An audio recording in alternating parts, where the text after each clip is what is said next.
அகத்தியமே சத்தியம், சத்தியமே அகத்தியம். வணக்க நண்பர்களே, இது அஸ்ட்ரோ சுரேஷ். இன்றைக்கி நாம் பார்க்க போகிற ஒரு ஜோதிட பதிவு என்ன அப்படின்னா, 2வது திருமணம் நடக்கிறதுக்கான விதிகள் என்ன அப்படிங்கிறத பற்றி நம்ம பார்க்க போகிறோம். அதாவது இந்த அமைப்பு இருந்தாலே 2வது திருமணத்தை நோக்கி உங்களுடைய திருமண வாழ்க்கை செல்வதற்கான வாய்ப்புகள் அதிகம் உண்டு அப்படிங்கிறத நீங்கள் புரிந்து கொள்ள வேண்டும். இன்றைய காலகட்டத்தில் திருமண வாழ்க்கை அப்படிங்கிறது எந்த காரணத்துக்காகவும் பிரிவதற்கு வாய்ப்புகள் நிறைய இருக்குதுங்க. ஒரு 80% அந்த மாதிரி தான் பிரிவை நோக்கி பிடிக்கல அப்படின்னா பிரிஞ்சு போயிடலாம் அப்படிங்கிற ஒரு அமைப்பில் இருக்கிறாங்க. ஸோ உங்களுடைய ஜாதகத்தில் இந்த மாதிரியான அமைப்பு இருந்தது அப்படின்னா நீங்கள் கொஞ்சம் உங்கள் திருமண வாழ்க்கையை விட்டு கொடுத்து கவனமாக கொண்டு செலுத்தினால் போதும். சரிங்களா?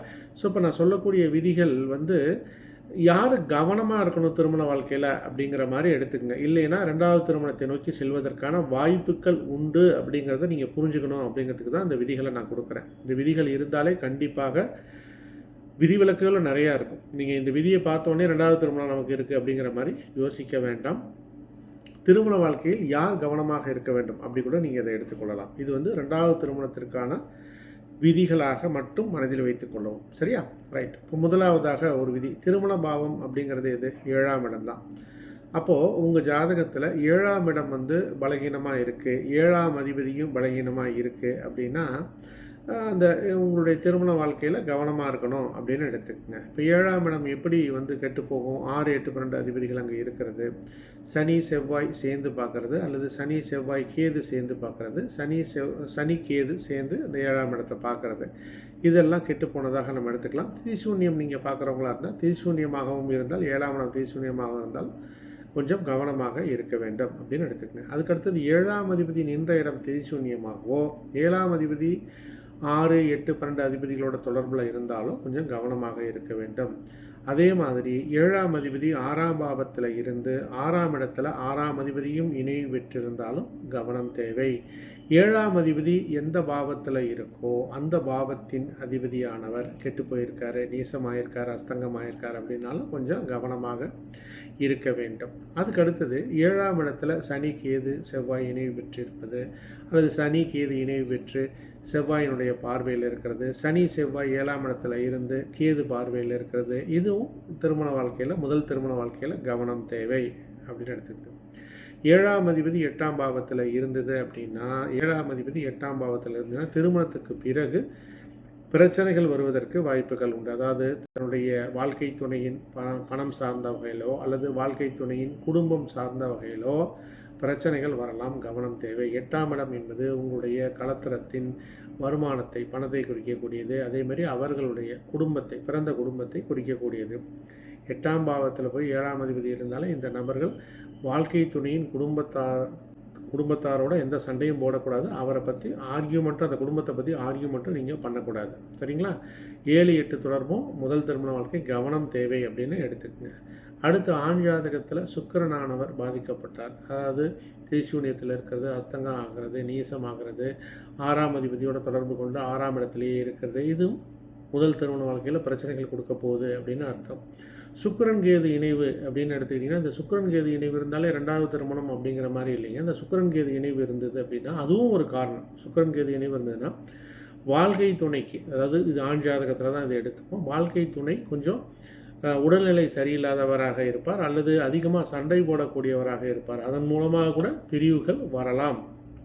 அடுத்து சுக்கிரன் ராகு இணைவானது 7ஆம் பாவத்தில் அல்லது 8ஆம் பாவத்தில் இருந்தது அப்படின்னா அந்த காதல் ஆரம்ப காலகட்டத்தில் பயங்கரமாக இருக்கும். சரிங்களா? ஆனால் அதுக்கப்புறம் பிரிவுகளை நோக்கி அது கொண்டு செல்லும். 7ல் பொதுவாக ராகு கேதுகள் இருக்கிறவங்களே திருமண தடைகளை கொடுக்கக்கூடியது தான், பிரிவுகளையும் கொடுக்கக்கூடியது. கொஞ்சம் கவனமாக இருக்கிறது நல்லது. 7ஆம் இடத்துல சனி இருந்தாலோ, 7ஆம் இடத்தை சனி தன்னுடைய 3, 7, 10 ஆகிய பார்வைகளில் ஏதேனும் ஒன்றில் பார்த்தாலோ, வயது மூத்தவரோடு திருமணம் செய்து கொள்வது, அல்லது அந்நிய நபரை திருமணம் செய்து கொள்வது, கருத்து வேறுபாடுகளோடு திருமணம் செஞ்சுக்கிறது, இந்த மாதிரி பிரச்சனைகளை அது கொடுக்கும். குரு 7ஆம் பாவத்தில் இருந்து பாதிக்கப்பட்டது அப்படின்னா கூட கண்டிப்பாக திருமணம் பிரச்சனைக்குள்ளாகும். சுக்கிரன் அடுத்து 2ஆம் பாவத்தில் இருந்து கெட்டு போயிருக்குன்னு வச்சுக்கோங்களேன். சுக்கிரன் 2ஆம் பாவத்திலேருந்து கெட்டு போயிருக்கு. கெட்டு போனதுக்கு நிறைய விதிகள் சொல்லுவோம் இல்லையா? 6, 8, 12 பாதகம் தொடர்பு, தீய கிரகங்களுடைய சேர்க்கை பார்வை இருக்குது, 2ல் இருக்குது அப்படின்னாலே 2வது திருமணத்துக்கான ஒரு வாய்ப்பை நம்ம சொல்லலாம்.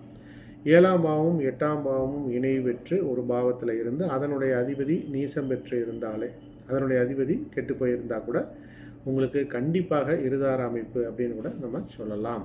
ஏன்னா 7ல் சனி ராகு 7ல் இருக்கிறது, குரு சனி 7ல் இருக்கிறது, சுக்கிரன் 6, 8, 12 பாவங்களில் இருந்து கெட்டு போகிறது, 7ஆம் அதிபதி 12ஆம் பாவத்தில் இருக்கிறது, இதுக்கெல்லாம் குரு பார்வை இல்லாமல் இருப்பது முதல் திருமணத்தில் கொஞ்சம் கவனமாக இருக்க வேண்டும் அப்படிங்கிறத இண்டிகேட் பண்ணுறதா நீங்கள் எடுத்துக்கலாம். சரியா?